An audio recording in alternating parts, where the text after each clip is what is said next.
G'day, can you tell which of these is a fake? And you got me, this one is obviously 3D printed and you can clearly see the imperfections and it's not quite as dimensionally accurate as a real brick. Just kidding, this one is also 3D printed, this time with a resin printer, making it really smooth and almost as accurate as the actual real brick. I'm kidding again, sorry, this one says like on top since it's like the real thing, but it's not because it's also 3D printed. In terms of appearance at least, it's crazy how good resin 3D printing is. But I have a lot of questions, like how well are these bricks going to hold up? How compatible are they with the real deal? And well, why would anyone actually want to do this?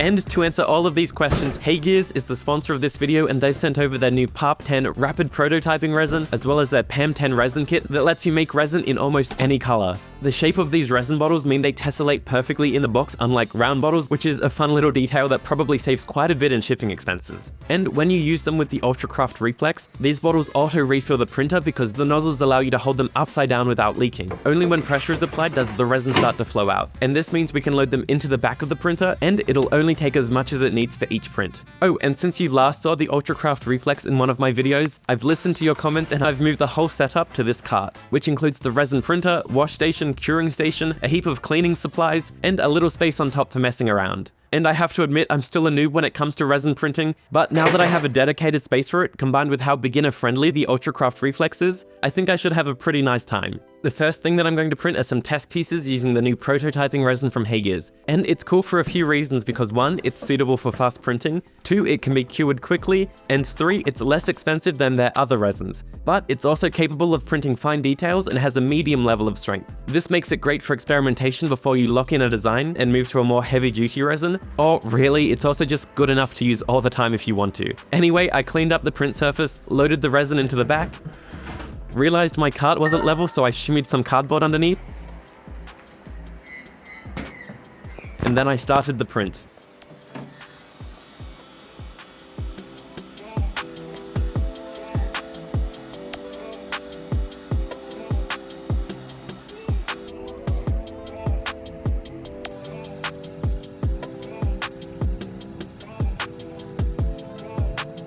At first, I thought something was broken because the build platform just kept going up and down, but I learned it actually does this to warm up the resin for printing, which was kind of neat.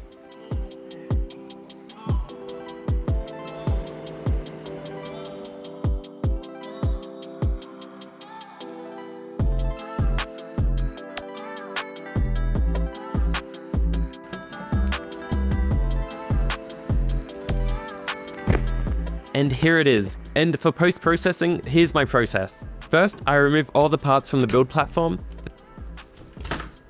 Then I put the parts inside one of the wash boxes with some isopropyl alcohol. Then I put the wash box on the wash station and press start.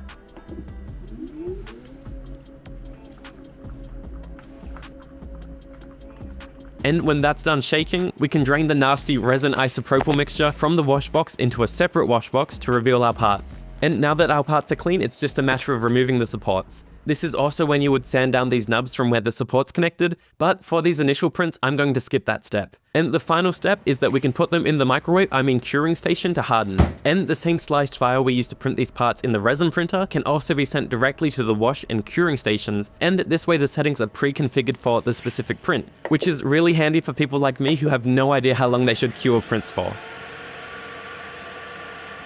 Anyway, while that's curing, a tip someone gave me was to start using these aluminium trays to make cleaning up a bit easier. And I bought a whole bunch of them. And by the way, I also put the wash station on the ground since it shakes just a bit too much and my cart isn't the sturdiest. I might need to reinforce it somehow, but that's a future project. Anyway, curing is done and here are my first prints with the prototyping resin. There's a 2x4 brick, a 2x2 keycap, a gear, and a little robot figurine. This gear piece came out absolutely perfect, and so did the 2x2 keycap I designed that fits onto my keyboard. The 2x4 brick, however, it's not perfect and also has some support material stuck inside, which prevents it from snapping onto other bricks. But that's why we're using prototyping resin, right? Because now we know that we should print these bricks at a 45-degree angle, which which makes the support material really easy to remove because it doesn't go inside the brick. And also the details on the little robot guy came out really well. Just look at his tiny little hand, and I wanted to see how tiny I could print this, but maybe this was too tiny because when I tried assembling it, some of the joints snapped. But again, that's okay, we're just testing things out with prototyping resin, and now we know we need to print it just a tiny bit bigger in the future, or just take a bit more care when assembling, I'm not sure.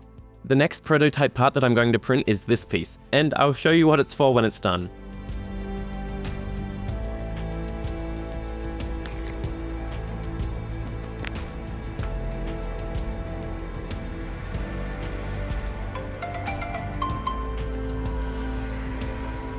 Alright, here it is. The top surface snaps together nicely, but there's a huge warping issue on the other side, perhaps due to the way I sliced it, I'm not sure, but it prevents it from snapping in a place where I want it to, so it's meant to be a phone stand for my brick keyboard, but it's not quite there yet. So I learnt from these issues, redesigned the part, sliced it differently and slowed down the speed a bit, and started a new print. This new design works great, and I was planning on reprinting it with a different color resin now that I know this design works, but the prototyping resin actually matches the keyboard color quite well, so I'm happy calling this piece a final product. Now that we've done some testing with the prototyping resin, let's try printing with color. This is the PAM10 resin kit, and it includes a heap of stuff, like different colored resins, mixing vials, scales, a color swatch, a stirring stick, and other stuff that I'm sure is important. I found the color that most closely matched the same blue as a real brick, and it told me to use a 6.4 to 3.6 ratio of cyan and white. So using the scales, I poured the resins together, gave them a good stir, and the color was looking okay, so I poured it onto the print surface and started a new print.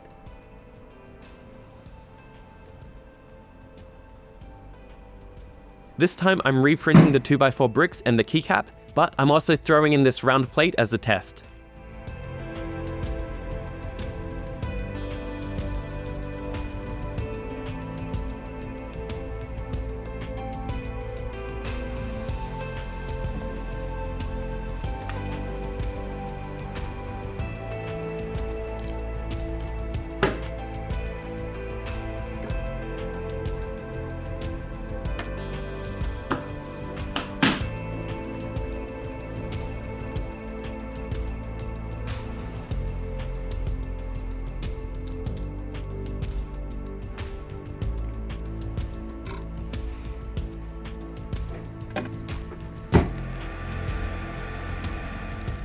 This time around the bricks are a much better fit on the top side. The gripping force feels much more like a real brick, which is great because the prototype brick worked, but it was just a bit too snug, and the filament printed brick was just way too loose. The bottom, however, while it does look much better than the prototype brick, it still needs a bit of adjusting, and I'll probably change the size for the next print just a tiny little amount. But I feel like we're getting really close to perfecting our technique for printing these bricks. The blue keycap worked just as well as the previous version, which was great, and as for the round plate, well, you might not believe me, but it came out absolutely perfect on the first try. The gripping force on the top is amazing, and on the bottom it's even better. I'm actually amazed by just how well this works. It looks and feels so much like the real deal that if you told me this was an official part, I'd believe you. And I made it. I know that's not true, but I'd believe you anyway because that's how good this feels. But our mission isn't complete until we get a perfect 2x4 brick. So I bottled up the spare blue resin I made, gave the whole printer a good clean, and then mixed up some yellow resin for my hardest print yet.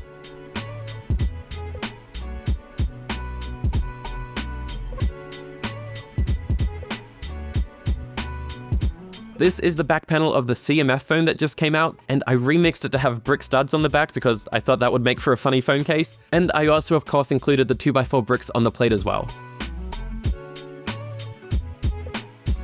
But this time, disaster happened. I didn't properly add supports everywhere I needed to, which caused it to have really bad issues all over. The studs do work though, which is a good sign, and this is a great use case for where I should have used the cheaper prototyping resin, but I got a bit carried away mixing colors, whoops. Anyway, I added some additional supports and printed it again, and this time it was looking really good.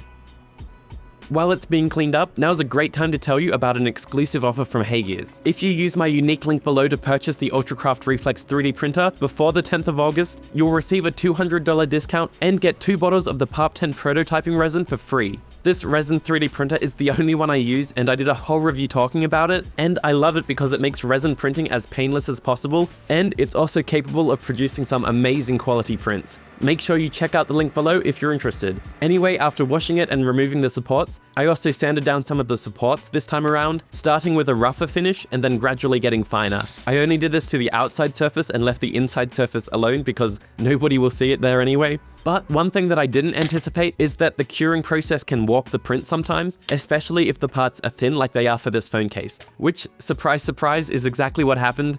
Maybe I should have cured it the other way up or just for less time. Please let me know if you have any ideas. The good thing though is that I don't think a little bit of concaveness is going to hurt since this phone case gets screwed into the phone. So I think the added pressure of the screws will straighten it out fine. I don't have the real phone here to test it with yet, but I'm pretty sure it's going to work fine and I'll keep you updated if it works or not. Regardless though, I'm happy with how it came out and the studs work really well. Oh, and I can't forget I also made more 2x4 bricks. I adjusted the dimensions just a tiny bit this time around and ta-da, they work amazingly.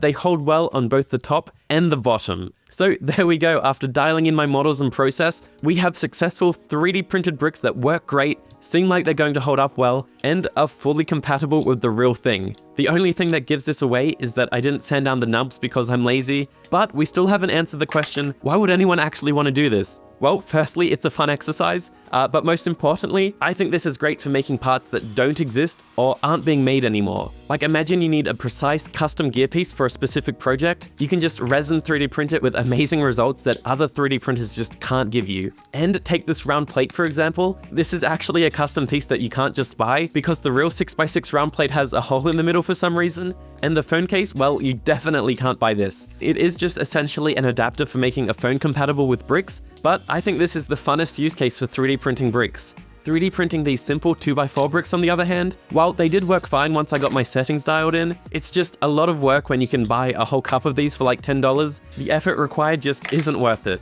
So the outcome of these experiments is that resin 3D printing is amazing for making custom brick parts that don't already exist or are too hard to get a hold of. In a previous video, I made this brick mouse for my computer, and the only reason that it worked is because I designed and 3D printed this custom part. I had also 3D printed a filament version, but it's definitely lost quite a bit of its gripping force over time, unlike the resin version, which is just a lot more solid.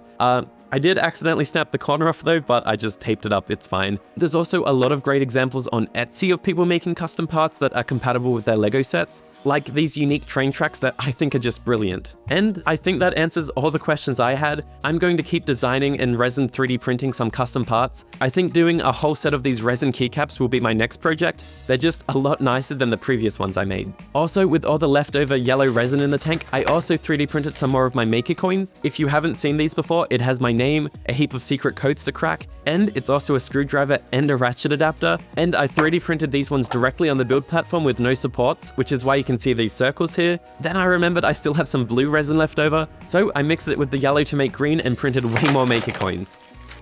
And here we are, all the things I've 3D printed for this video using the new PARP 10 prototyping resin and the PAM 10 color resin kit from Heygears. Thank you again to Heygears for sponsoring this video, and remember, if you want $200 off and 2 free bottles of resin, check out the details below, and please let me know if you have any questions. Cheers.